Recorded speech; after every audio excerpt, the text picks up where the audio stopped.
is that when people are emotional, they actually regress to a younger age. That almost immediately. Oh my God! Yes. If you're in conflict, I need to know what age emotionally you are in that conflict. That's so true. Not chronologically. I asked a man one time, I remember distinctly recall, I said, how old were you when you slapped your wife?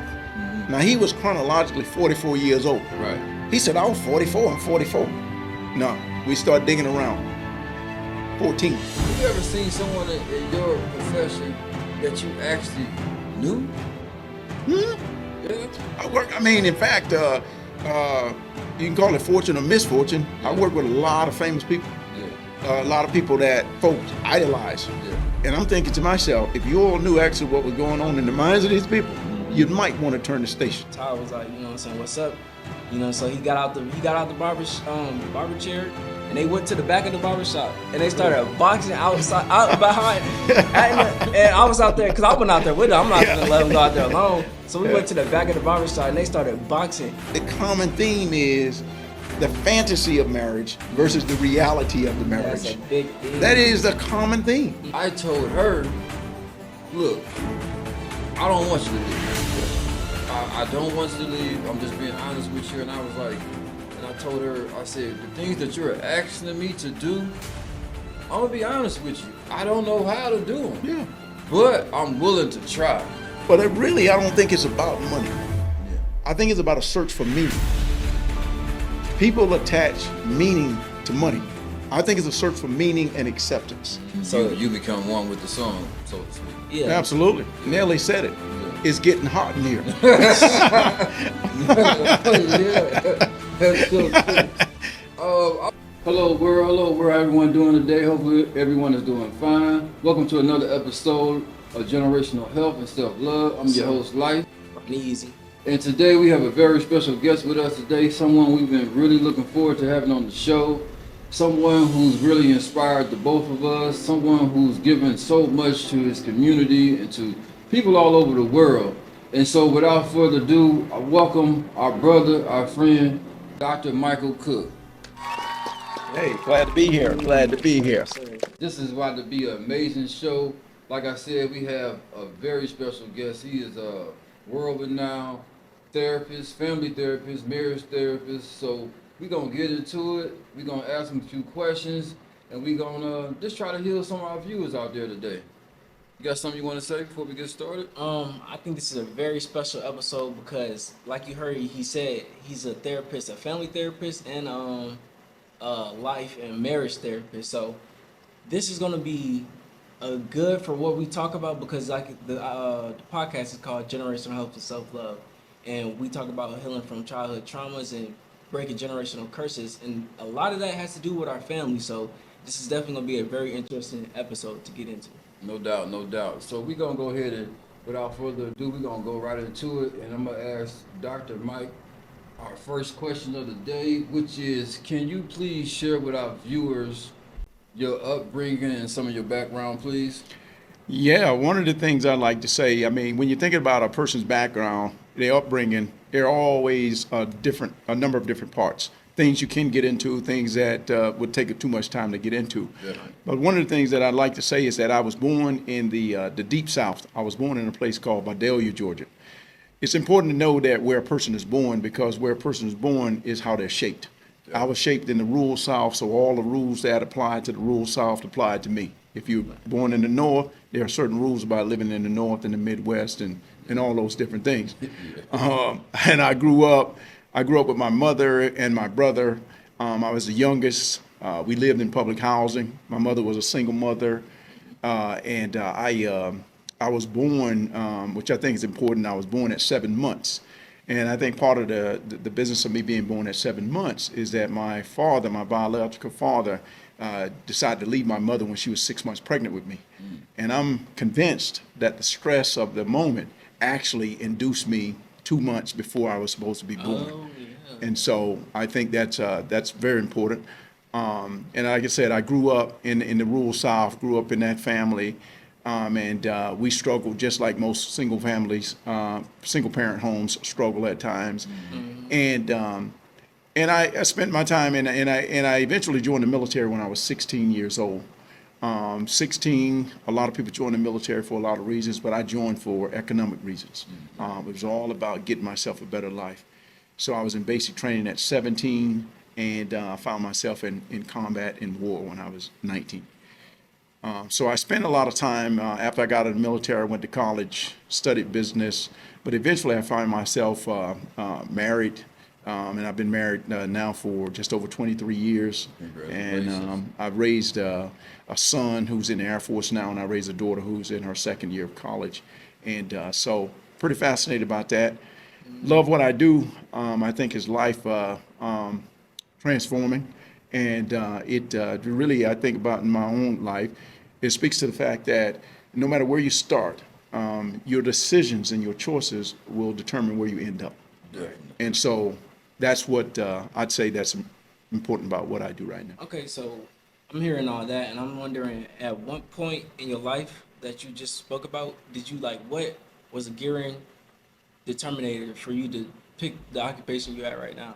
Yeah, that's a good question. One of the things, and this goes back a little bit further than just kind of where I am at this moment in time, is that I remember when I was about 8 years old.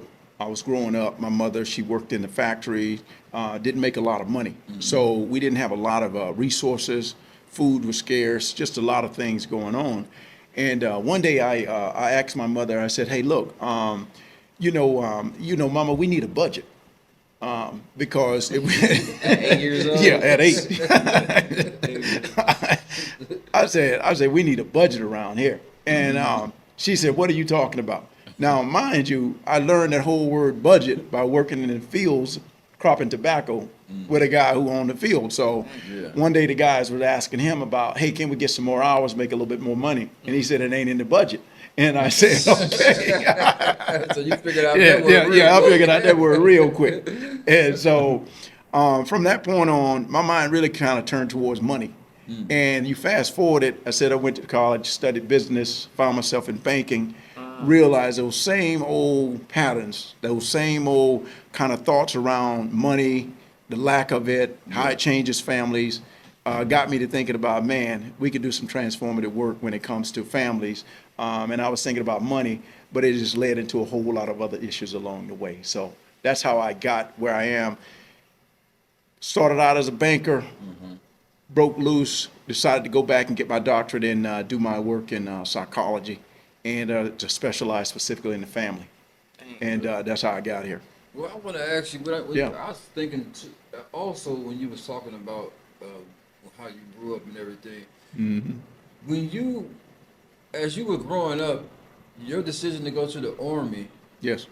did you have your life planned prior to the Army, or was the Army something that you felt like you needed versus something you wanted to do? Yeah. Like how was did you plan that out, or you say, you know what, instead of me planning this type of lifestyle, if I go here, this is gonna be probably the best option for me moving forward? Yeah, I mean, one of the things that I realized is that the military was not part of my initial plan when I was growing up, but it did become my primary plan when I got to be a junior in high school. Okay. Because I looked around me and I realized there was no money for me to go to college. I was not an athlete in the sense that I was going to get some kind of scholarship. So I had to figure, am I going to continue to try to work around this town, or am I going to try to find something that's much more stable?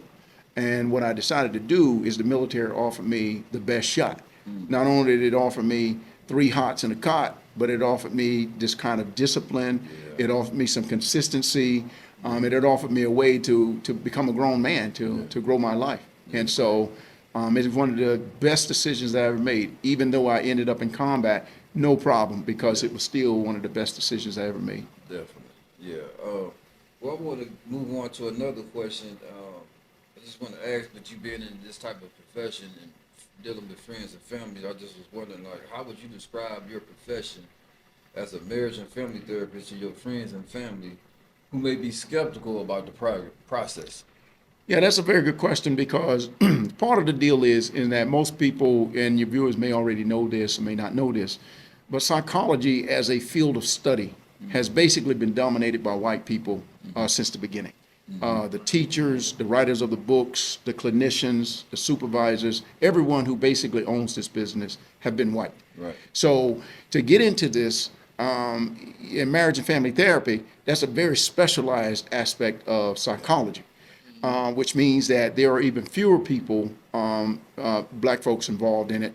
Just kind of give an example. There's probably less than 25 black male licensed marriage and family therapists in the state of Georgia, and there's probably less than 225 in the entire country. The entire country. So that'll give you kind of a sense, and how I found myself here and what was required. It takes about 10 years to make it happen. Yeah. Because you have to go to graduate school. That could be between 2 and 5 years. And then after you graduate, you got to take up clinical supervision, which that could take between 2 and 4 years. And then you have to take a national exam and do all that stuff, and that could take a little bit more time. Yeah. So it's a long process, and therefore you have to have resources, support. You have to be committed to the process. So that's what kind of impacts the numbers. That and the fact that there are not a lot of black folks that do this particular work.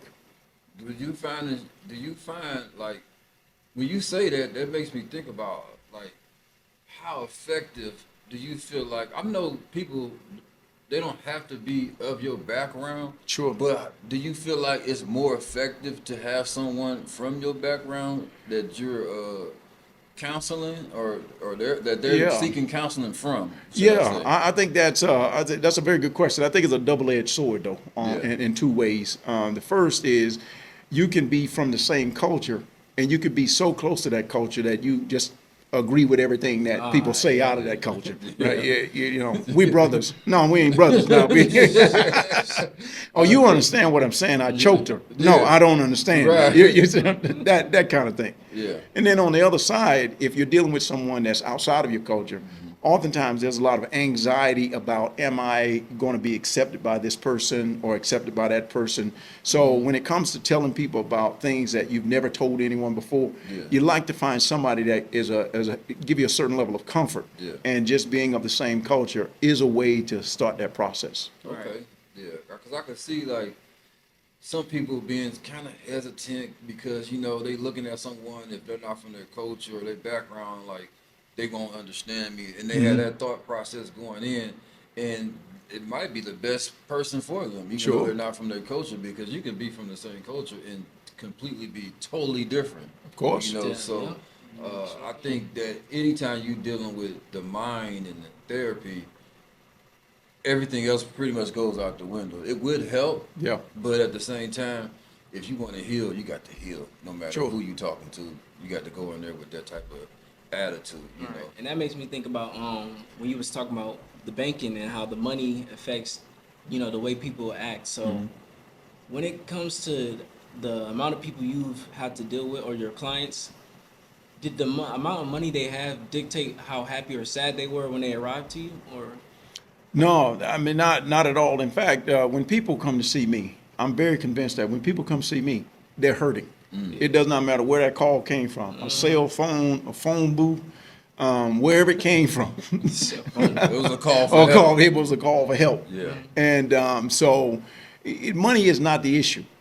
What happens is that people find themselves in a sort of a crisis.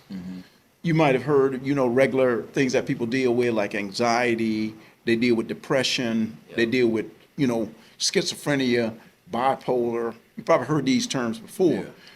But the reality of it is that most people who call me, they call me because someone told them that the world was going to behave in a certain way, and it has not. Their reality versus their ambitions don't match up. Right. And a lot of people cannot accept that fact. They can't deal with that inconsistency, that what I'm told I should have is not materializing, and therefore I'm just not quite sure how to deal with that.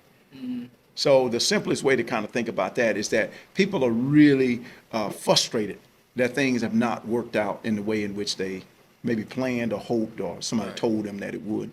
and it didn't matter how much whether they was struggling income wise or up there and having a bunch of money. Absolutely. Now, one of the things that I will tell you about that too is that most people who make a lot of money don't have a lot of wealth. So big salaries don't equal wealth. Wealth is something that stands regardless if you're making money or not. Right. But most people think that a person with a big salary or making a lot of money, that translates to wealth. That doesn't translate to wealth. So you can find somebody that's making a lower salary that's much more stable than someone who's making a big salary, as an example. But the psychological problems Yeah. are going to be about the same. Yeah, like you said, like I heard before, more money, more problems. So Absolutely. Yeah, you No can't- question you- about you that. can't make the problems go away because you got more money. You cannot do that's it. and I feel like that in this day and age, a lot of people feel that way. They think that once they touch some money, that okay, I'm gonna be good because my problems. I can just give money to my problems and that's gonna fix them. But no, that's not really the case because a lot of our problems nowadays are from within. Because I feel like we in a new day and age where a lot of things like mental problems or like health wise it's all coming from within nowadays. I feel like maybe in the past it was more physical things, but since social media is out now and people trying to it's like a whole different set of things that's going on the inside of our just our spiritually and just like socially. Well, nowadays, speaking of what you were saying, I think one of the things is, in the past, when people try to run from reality, they ran to drugs and things like that. Now they can run to social media. Now they can run to all these other things. Netflix, they'll watch Netflix all day. Plus the drugs.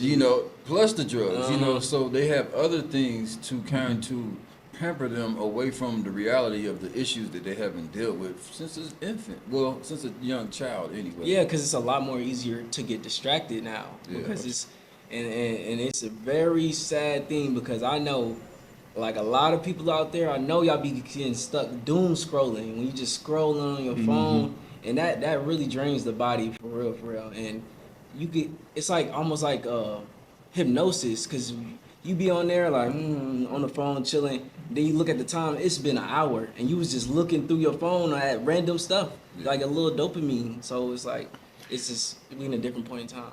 One of the things that I will say about that too, just to that point, is that it's been proven that every click, every swipe of the phone gives a shot of dopamine. Dopamine Oh, yeah, is yeah. released. That is the happy drug. Yeah. It's natural. Yeah. It happens if a person having sex, if they're buying stuff out of the market, if they are engaged in some fun activity. But they swipe, it releases a shot of dopamine.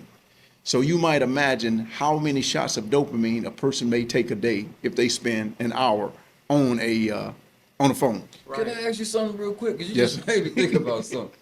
Would you say that could be the same effect? A person can have that same type of experience when they're at the mall shopping and say they're in the store and a song that they like Absolutely. come on. They're more likely to buy something because of that feeling. Absolutely. I mean, and every retailer does it. Yeah. You can go to Goodwill and they'll put on Michael Jackson.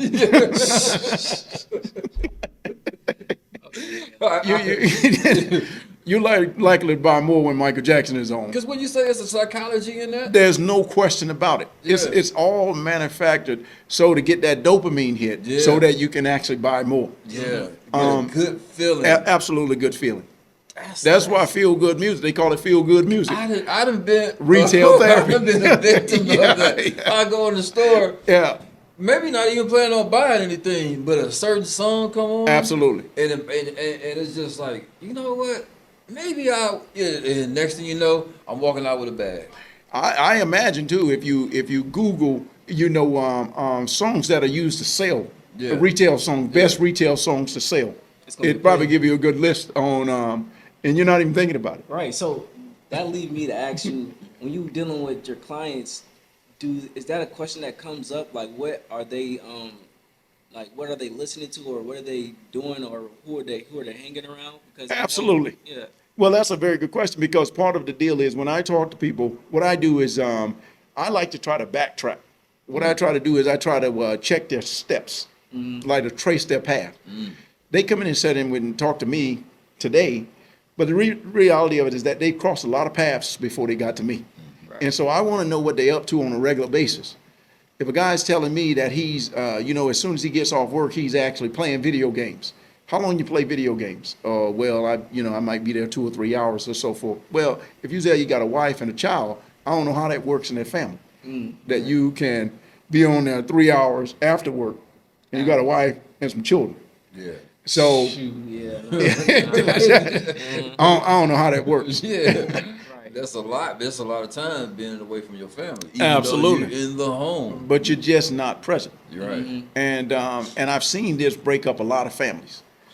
I've seen this break up a lot of families. People have basically built relationships with things else other than their children and their spouses. Right.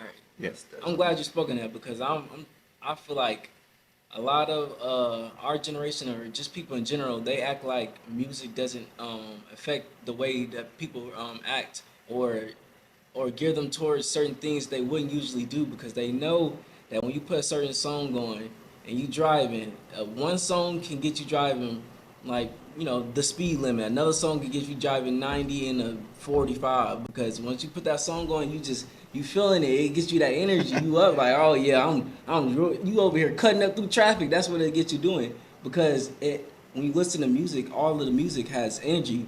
So it'll the energy from the music can change your own energy, and now whatever was playing on the song, that's your energy now. Mm-hmm. So you become one with the song, so to speak. yeah, Absolutely. Yeah. Nelly said it. Yeah. It's getting hot in here. Yeah, that's so true. I want to ask a question. What's one of the most common things you see working in your profession? Yeah, that's another good question now, because one of the things that people don't realize is that most human beings, most of us, are basically built in the same way. Just like there's not a lot of difference. I mean, from a DNA standpoint, Yeah. every human being is 99.5% exactly the same. Yeah. I agree. There's nothing, biologically, there's nothing different. Yeah. Which means that the kind of troubles that we go through, pretty much about human problems, right? Yeah. And so, as I say, working in as a marriage and family therapist, one of the big problems that I see or big challenges is that people trying to understand how to get along with each other. Yeah. You can be married, or you can have a son, a daughter, you can be family, but it's a very difficult thing to try to get along with each other over a long, long period of time. Yes. Particularly if there's a lot of people in the house, or even maybe there's two people in the house. Mm-hmm. Because the way in which people want to be, they want to stay that way. They don't have a real interest in changing. Yeah. comfort. It's a comfort very zone. much comfort. I mean, and so when you're around someone for too long, have you ever had a situation where, like you might invite a cousin over or a friend, and you say, hey, man, it's about time for you to go. Ain't you been around here long? I mean, we've been here all day now. I mean, yeah, exactly. So imagine having to be in a home with someone all the time on a regular basis, And that's how you breathing feel. the same, breathing the same That's air. definitely crazy to say that because along my journey with growing and healing, I found that the more I come to understand myself and be able to heal myself, I understand other people, and it's like one, it goes hand in hand because the more I understand myself, I can understand how other people react to certain things, or just I feel like get more along with other people because I understand myself.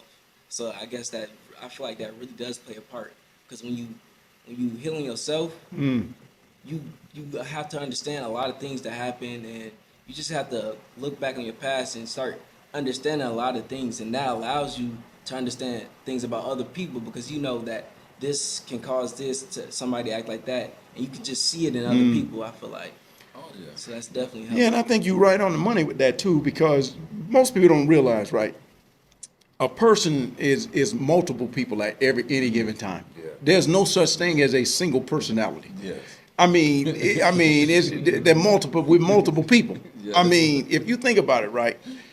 If you ask one person to introduce yourself, depending upon what audience they in, they're gonna give a different Yup. introduction. Ooh, I mean, definitely. Yes. it's gonna be a different introduction. So who are we really talking about? That's deep. That's really deep when you think about it too. Yeah, no, I don't know if you ever heard of something called like code switch. Oh yeah, When you had jobs, they used to be like a thing. Like when you go on a call and you business, like my mom used to do this. I'm out talking to her, she might be getting louder and this or whatnot. But when she take that call, she put it on like a white voice, and she's Yeah. hello, how you Professional. doing? Absolutely. Yeah, but that's what they called it back, Yeah. back in the day when they used to talk about code switching. Yeah. But it's definitely like what he said. Like when you different audience, depending on who you hang around, True. you change up so that you can thrive in whatever environment you're in. Absolutely. And I think what you're talking about when you're talking about thriving, the word that always comes to me is that you're trying to get accepted. Yeah, I guess. Yeah. Acceptance, if I tell my story in a certain way, then I feel I'm going to get accepted in a different way. But that's why I said there's multiple personalities. Yeah. So there's not just one personality. It's always multiple. Well, do you see that in some of the people that you work with, and are they, when you see it, do you point it out to them, and if you do they see themselves once you say, hey, look, one minute you was like this, and the next minute you were like that? Yeah, it's a tricky business though, because I can almost pick it up instantly. Yes. Because I know that when they come to me, that they want to make sure that their self-esteem is intact. So they're gonna tell me the story in a way that's gonna keep them whole. Yeah, it's So- like they do it so like they feel accepted. Absolutely. Yeah, like so- I got to be impressive. Now, and the reality of it is that as a therapist, I can get caught up in that. If I meet somebody that I think, oh man, this person is impressive, then I might try to cater to them in a way until I catch myself and say, hold on now, this ain't hold on now, you making me do things that I would not normally do. Let me get back in order. And he talking so good. Yeah. It's like, why you even here to see me? Exactly. If everything's so perfect. Exactly. Because I think a lot of people are so afraid of being vulnerable. Absolutely. So do you think that's why people put up this certain prestigious look on themselves, like they belong in a certain tax bracket, or I'm this, I'm that, when you came for me for help. You Absolutely. didn't come to brag about yourself. Well, but that's all they know. Yeah. See, the only thing they know, they've been putting up that front, if you will, all the time. Yeah. And now the front don't work anymore. Well, okay, I got another question. When people come to you, is that like usually their first time ever going to a therapist, or do you have usually people who has already been? Well, I assume when people come to see me that this is the first time they've been to therapy, even if they've been to therapy. Right. Okay. I get that. Yeah, you understand what I'm saying? Even if they told me I've been to therapy for years, I assume you have never been to therapy. Because you've never been to therapy with me. Right. And I don't know what they done told you over there. I don't know how they shaped you up. This is a brand new game. Right. And if you've been through therapy for years or whatever, why are you talking to me? See, part of the deal is, and we do this, I mean, everybody really kind of do this on their own level.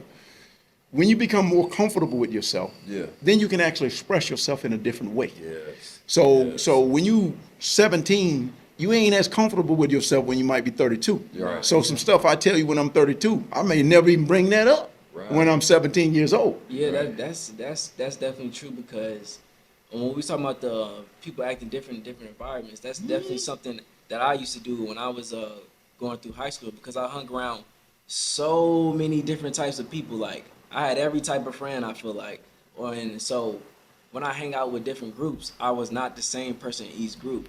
It would be like, if I wouldn't necessarily like gear towards exactly what they were doing, but if I'm hanging with my friends, like my European friends, or I'm not gonna act the same as if I'm hanging with my older brother's friends. Sure. That's just two completely different things. So to a certain extent, I see like why people do the switching, because I mean it's almost like, because I mean you're not really, it's like you're supposed to. It's not really like a thing that's like wrong with you if you do it, but like if you lose yourself in the process, that's when it becomes a problem. Because you don't know who you are really. Yeah. And you struggle with just being yourself. You end up in my office then.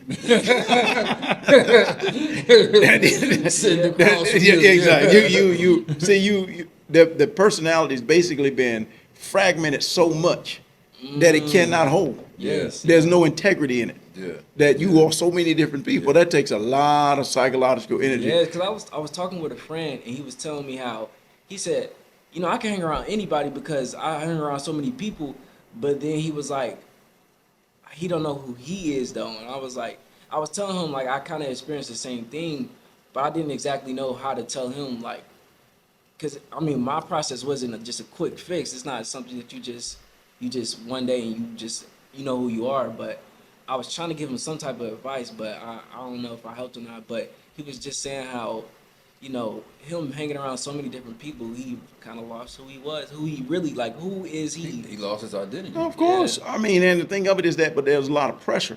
I know when I grew up in the projects and I grew up in a single parent home, it was just very hard for me to just name that all the time. Yes. Because at times I was embarrassed about the process of just growing up poor.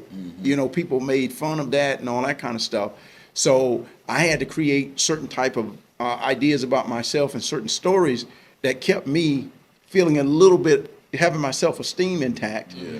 But all of that moving around, lying, constructing stories, Yeah. it wears you down. Yeah. Until the point where I said, no, this is who I am. This is my story. Take it for what it is. Yeah. And I wanna. This brings me to another question I have. In your practice, or in your profession, you see families with children too, right? Yes. What would if you can go into detail? What would you say some of the things that you see between the relationship with parents and their children nowadays? Yeah, I mean that's a good one. I mean one of the big deals that I see is that in every generation you might see where people have tried to say something to the effect of, "Hey, look, I want my children to have better than I had." See that a lot. I think that's a real problem right off the top. Yeah, that's a big Because problem. as I've said before, our children cannot give us a better childhood. No. If I didn't get toys for Christmas, buying more toys for my kids ain't gonna make me feel any better about the fact that I didn't get toys when I was little. You're right. Right? So I see that kind of conflict that now when you begin to invest in a child, you begin to try to take ownership of the child. Now the child is almost like a slot machine. Yeah. I give you everything, you need to give me a certain experience back. Yeah. That's what I see. And so there's a conflict between I've invested in you, you should spit out a coin to me, right? And so when you have that and a person is growing, you're gonna have even more conflict. Yeah. Because again, you don't own the kids don't own you. Yeah. Yeah. And so the challenge is helping people to understand that there's a basic level of responsibility and respect that must happen between individual people, regardless of their parents or children, is a basic. Yes. And what I see in my practice is a violation of that basic responsibility and that basic respect. Would Yeah. you say is that it's more coming from the children or from the parent or a combination? Combination of A both. combination of Yeah, both. definitely, because it's an exchange between the Yeah. both of them. So The parent says, I can say anything I want to you because I'm your parent. Yeah. Child said, I can say anything I want to say to you because, you're going to let me get away with it, or somehow they've been groomed in that way or something. yeah, it's So with because this is a very tricky situation dealing with parents and children, being that we in a society now where you can't spank them. No. So what would be your suggestion to parents dealing with children who they trying to discipline but they can't put their hands? Which you shouldn't. You should be able to discipline them without that, but some parents they only know that because that's what they come from, so they don't know no other way. So what would be Yeah. your advice to parents trying to discipline children? No, when I grew up in the rural South, Yeah. I grew up on a farm. I did a lot of farm work. Yeah. Worked in the fields, worked with cows and hogs and all that kind of stuff. Right. And what I realized along the way, you can't treat every cow the same way. Yeah, Some cows need to be branded. yeah, And some cows, they get on about it. Yeah. They go out and graze, they do everything they need. But when you identify that a cow that just want to keep running away from the pack, you got to deal with it in a way that keeps him back in the pack. yeah, Yeah. And so I think when you deal with a child, you have to really evaluate, is this child moving too far out of the pack? Or is this child able to comply? Because at some point along the way, compliance must be in place yes, at certain stages of your life. yes. Because when you get out in the world, there's compliance that must take place. Oh yeah. You can't just run around like a loose cow. It No, just ain't yeah. happening. That's definitely a great thing that you just said right there, because I feel like a lot of us, we struggle with a big mistake. I feel like a lot of people just out in the world make is thinking that there's a fix-all blueprint for how to raise a kid, and like you just said, it's going to be different for every kid. So it's kind of like, as a parent, it's your job to try to figure out what is best for your kid in the sense of how you should uh, go about and showing them how to discipline them and whatnot. And How to just, guide them to yeah, different because issues. everything's not gonna work for the same person. So No. that's definitely a big thing that a mistake, I feel like, because we all looking for like the what's the best way to raise a kid to get them to this status or this status, but it's not no best way for every kid. Yeah, and then see, that's the thing about it, is that there's an economic piece to this too. Oh yeah. See, if you can convince people that you had the blueprint to raise a child, people go out and buy that book off the shelf. Oh yeah. But the truth of the matter is, it don't fit every culture. So we go. I mean, it's just not gonna happen At all. And so, I mean, when you talk about raising a child, I think one of the most important things that a parent can do in order to raise a child from birth to, teenage years, all that kind of stuff, is to get in touch with their own pain, Yeah. work on themselves. Yes. If you clear-headed about who you are Yes. and what your boundaries are, you're not going to be in there fighting somebody and feeding them at the same time. Yes. You're going to be clear that this is my standard and this is where I stay. Yeah. That's definitely That's good. definitely good advice. So I hope everyone's taking heed to that, because our children are, I ain't gonna say they lost, because there's some children out there doing amazing things, there's young kids doing amazing things, but it is a generation of people that I feel like need a lot of help, need a lot of discipline, and just some guidance. Yeah, we definitely got some people that's off the chain right now. Like, I don't know if y'all heard of the kid named the rapper, he Lil RT. He like 9 years old, and he out here talking about drilling, and he out here doing like just some crazy stuff at his age that I don't like.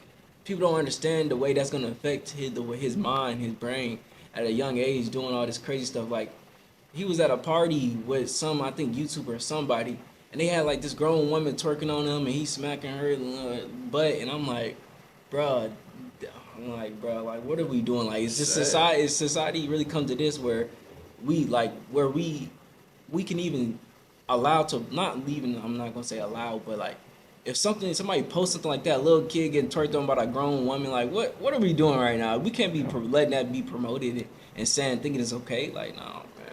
I think you're right on the money too with that, because part of the deal is, I think, with the kids, like Ron said, that all the kids are not lost. There are kids doing some amazing things.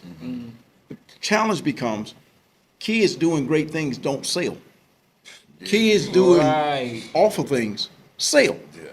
I mean, that's what sells. Yes. You're not gonna see a kid who's at home studying their homework, learning, 4 or 5 languages, Yes. staying out of trouble, planning their future. Oh, that's boring. Yeah, that's boring. Yeah. But those are kids out there that's doing that. Yes. They at home. Yes. The parents tell them to doing the do right their thing. chores. Yes. They do their chores. They don't put up a fight or anything like that. Yeah, right. There are a ton of kids out there doing that.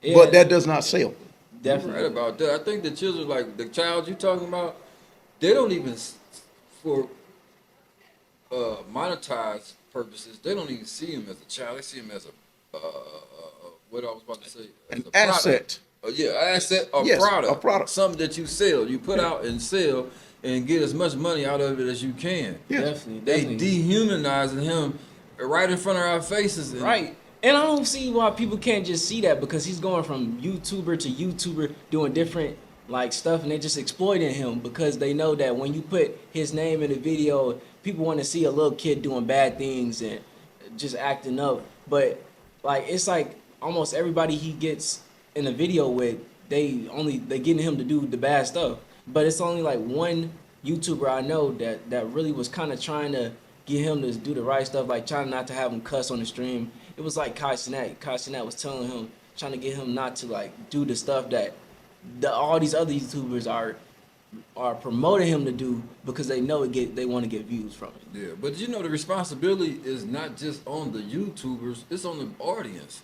Because he wouldn't get no views if we didn't watch it. Yeah. So we hold a level of responsibility as well, even though we're not in the room with them. We don't know what's going on. But once we see it, we need to get rid of it. We need to just, hey, look, I can't have this come across my feed because that's something that I don't want to be a part of because that's basically like, no disrespect, that's like prostituting a child out. Oh, it is, for sure. Like that's crazy. Yeah, because you can tell. Besides him, if he wasn't doing what he's doing, they wouldn't have him on there. They're just using him because of promoting. They know it's gonna get views, like we already just said. But I think, but the other thing too that might be helpful in it from a psychological standpoint is that if a person's psychology is vulnerable to accepting that kind of thing, they will be able to watch it all day and night. Yeah. It's just like some people body can't handle certain foods because it just don't tolerate it anymore, right?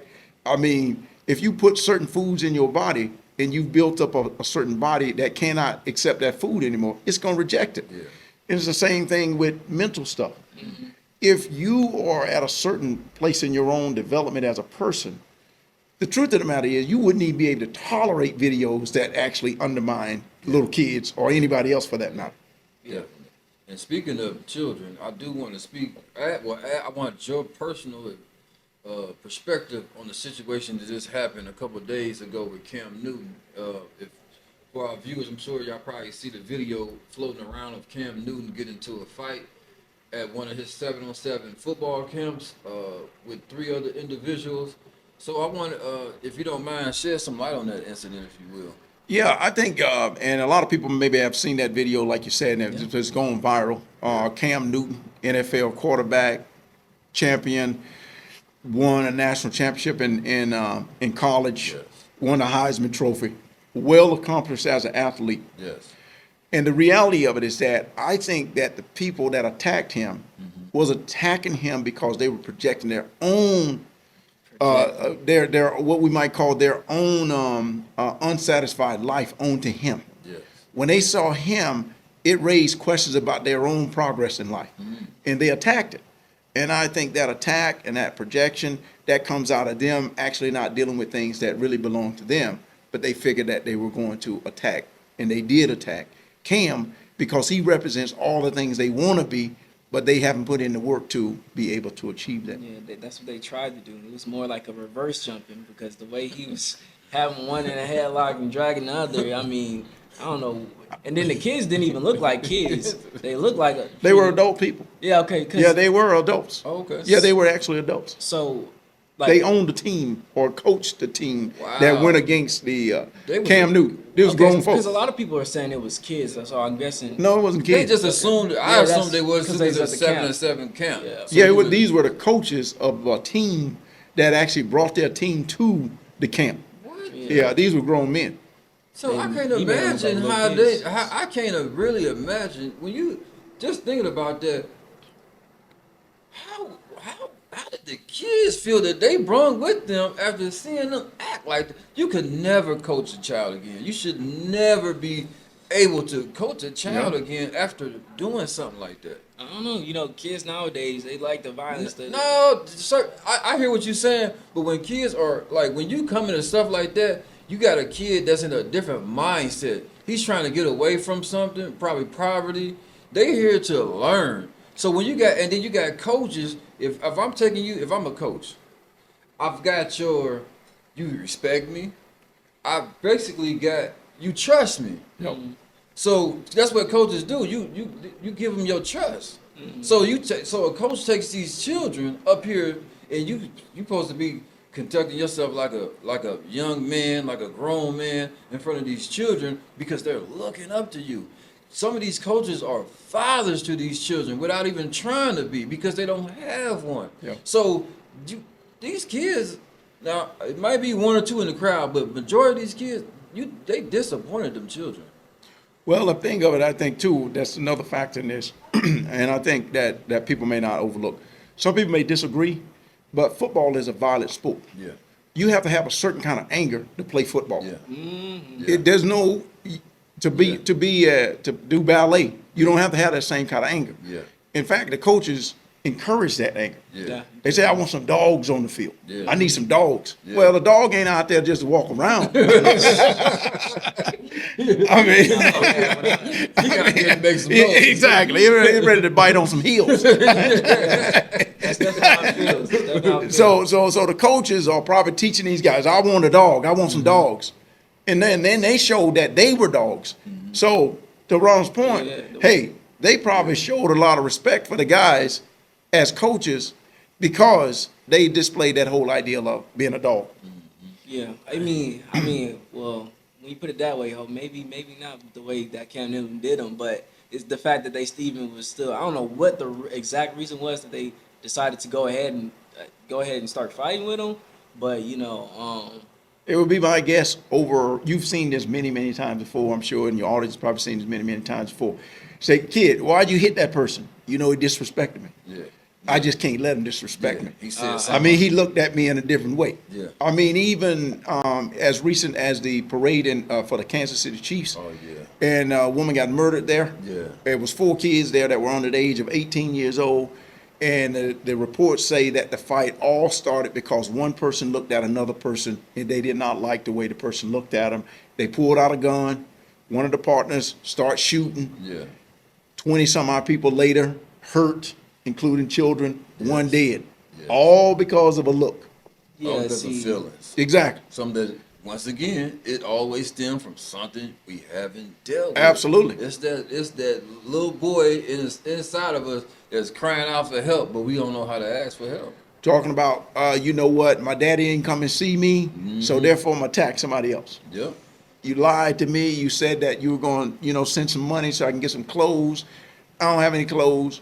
Now somebody else going to pay. Yeah, see, and I think that's a big difference from now and back in the day because it wasn't as much going straight for the gun and shooting and all that. Even when I was like going into high school, like middle school, back in that day, it was a lot more fighting. Because even my brother, I remember we was sitting in a barbershop one time, and my brother was getting a cut, and I was sitting down. Somebody had came in that they had recently been, had beef, and I guess they had fought at a game one time. But so he was getting his cut. The dude came in, and at first, Ty didn't know who he was, but once he noticed the dude like said something to him, Ty was like, saying, "What's up?" So he got out the barber chair. And they went to the back of the barbershop and they started boxing out behind. And I was out there because I went out there with him. I'm not going to let him go out there alone. So we went to the back of the barbershop and they started boxing. And he had a friend. The other dude had a friend with him, but he wasn't doing nothing. But you might be thinking I didn't even have to jump in because if I would have jumped in on a fight like that, it would have been bad because he was already getting handled. But I said all that just to say that. Even in a situation like that, neither of them wasn't going to get the gun. They went out and back and handled it with their fists. Now the dude might have got beat up pretty bad, but I mean, at least he's not dead. Yeah. At least they went and fought, and that was that. And nothing else happened behind that. They had a fight, and that's that. Pretty much. Yeah, Nobody got shot. I mean, once you nobody- get beat up, he was. So you can come back from a black eye. Yeah. Yeah. But you can't come back from a shot. No, you can't come Go back to to the grave. the, you can't do it. That's I mean, impossible. that's an impossible thing. And I think too, the other piece to this about the music that you talked about early on, right? Is that the artists that are on top of the charts promote using things other than the fist. Yeah. They promote Yeah. using weapons, guns. Yeah. They promote it. I mean, if you look at who's on the top of the charts, Yeah. it's all about, hey, show no respect for the next person, show them who's boss, whatever. Yeah, and that's what I feel like you see a lot. Yeah. The top people are the negative. This is most when you look at the top people that's up there, it's more on the more negative things. A lot more than how it was back in the day. And I think it's a really, the reality of it is I think it's a very strategic move because you don't hear Hank Williams Jr. No, you don't. talking about pulling out a gun in a saloon, killing nobody. No. He But might yeah. kick him with his boot, Yeah. but he ain't talking about taking his life. No. But if you look on the top of the charts when it comes to black music, it's all about making sure the person never gets up again. Yeah, What 'cause you said earlier, my fault. Yeah. Go ahead. No, yeah, people need to start waking up and to realize that it's a certain group of people that's controlling the music industry. And when you want people to act a certain way, you promote a certain type of music and you get it to number one and get people loving and liking it. Because then when you got people listening to music and they acting up and doing crazy stuff, that gets more people it's just more money because then it leads to people getting in jail, and they make a lot of money out of putting people in jail. True. So I feel like that definitely ties into how the music's been promoted and switched up. But that's not even it's not even just the music industry. It's the TV, the news industry, the TV, all that. But that's Yeah, definitely. And I was just gonna say Yep. this ties back into what you said earlier when you was mentioning about when you was talking about the young boy and the music and the Lil things that RT. yeah, I don't know his name, but he was just saying that basically they do it because it sells. That's it. No, it ain't no feelings attached to it. It ain't because you look like this or you look like that. It's business. And see, we are emotional people, so we deal with things through our emotions. you know what? You got other people. This is business. I don't care about how Frank feel, how Wendy feel. This is about the bottom line, Absolutely. and that's that. Yeah, I feel like that is the biggest thing that's wrong, and that the biggest thing that's different from, I guess, it's different from how it is back then, because everything is seeming like it's more about money. Not like you said, the negative stuff getting pushed, the little RT using him to do this, that, and the other. All of this stuff is becoming non-genuine. All this stuff is just fake. Like, what's another word Yeah. for fake? Superficial. Superficial and all that, because now, like back in the day, even with the games we play, now they have like battle passes. You can pay. It's like more like pay to win. Like everything is becoming just a thing to get money. Because back then you could get on the game and they wouldn't just be promoting stuff on you. Get on the game, you hop right on like a Halo, Call of Duty back in the day, and you could just start playing on there. Now it's like, do you want to get the battle pass? Do you want to get the clothing? Do you want to get this? And now a lot of things are monthly things. Yeah. That's the biggest thing I've seen change from back in the day and now, is they want to get you in a monthly thing, and that's the thing I hate the most. That's a total subscription. And that's why we got a licensed therapist here, because all those things you're describing is a certain type of psychology. It is. And so if you haven't dealt with yourself in here, in that space between them ears, it's going to be easy for you to become one of my customers, so to speak.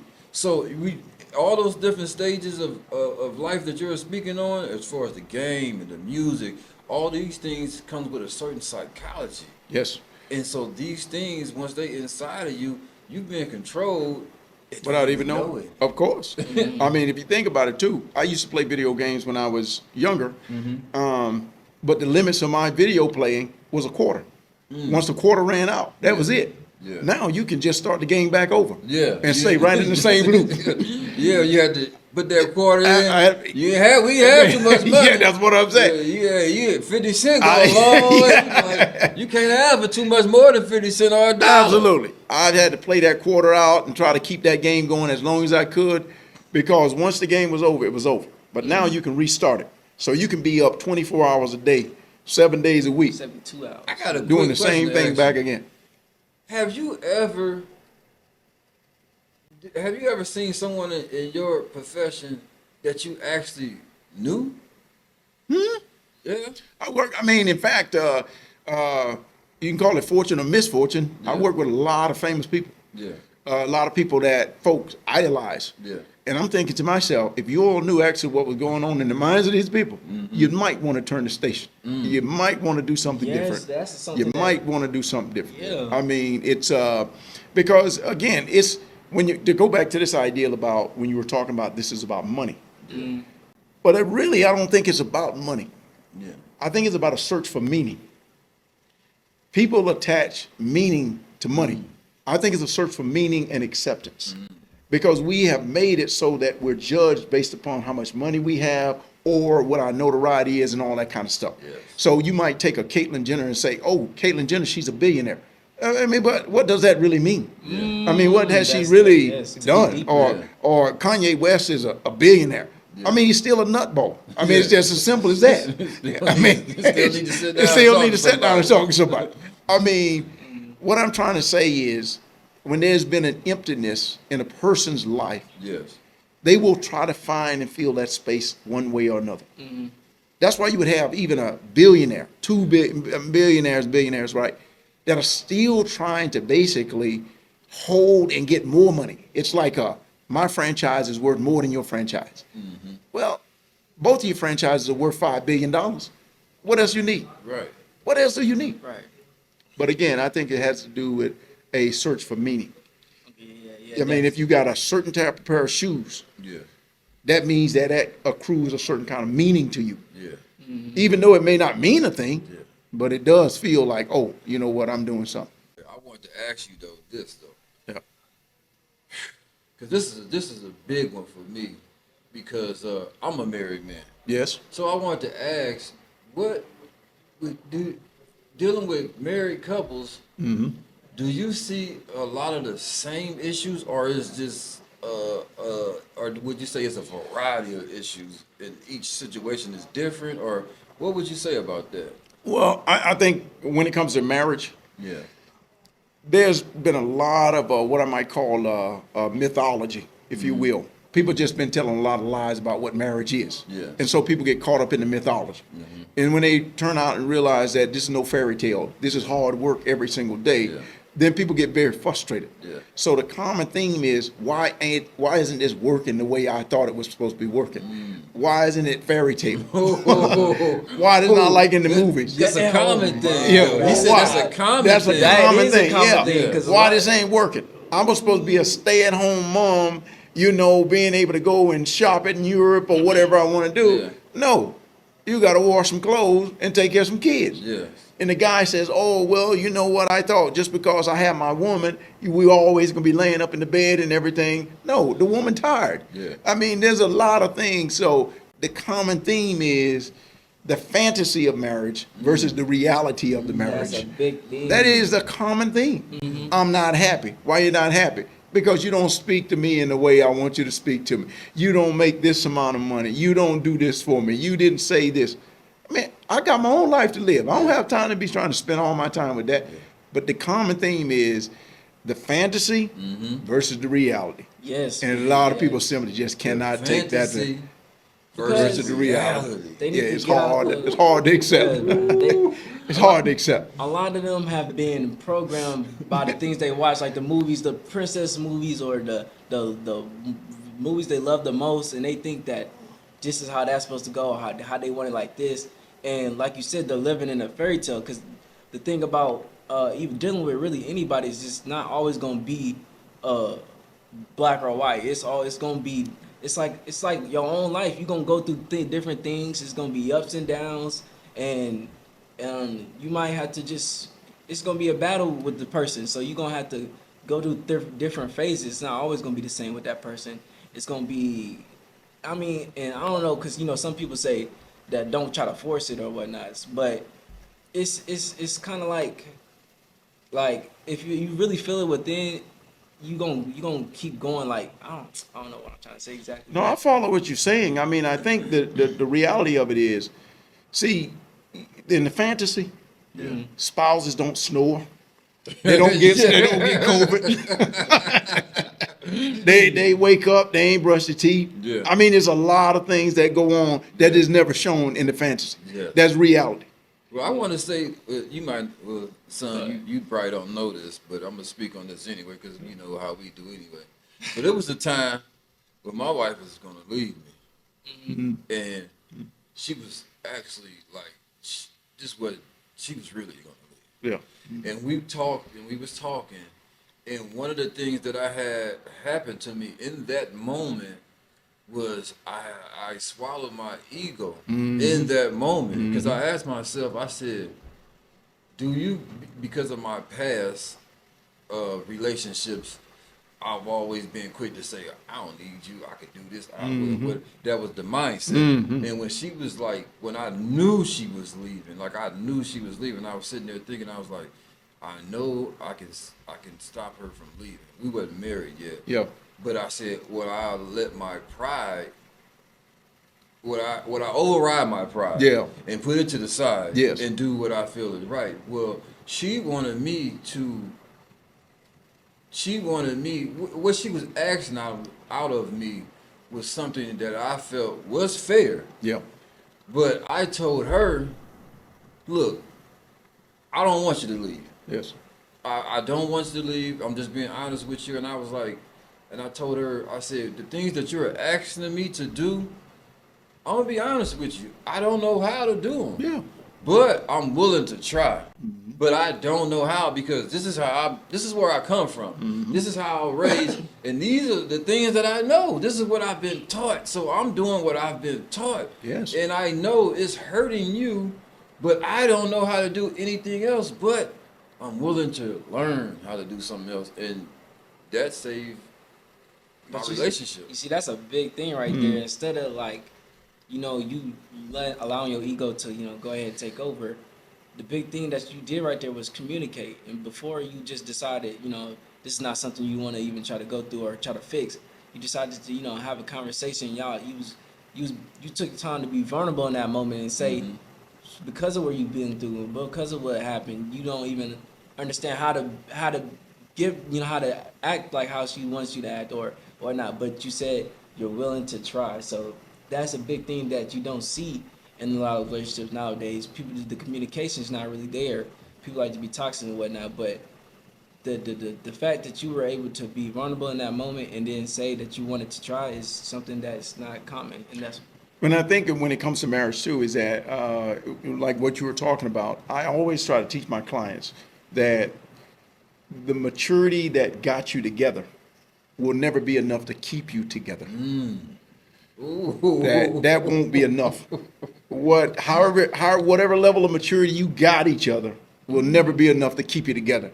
You're gonna have to keep growing up. Yeah. And most people want to still stay at the same level of maturity in which they acquired the person versus continue to grow along the way. Wow, you just made me realize a It's couple things. amazing. I said, ooh. that was powerful. Yeah. Wait.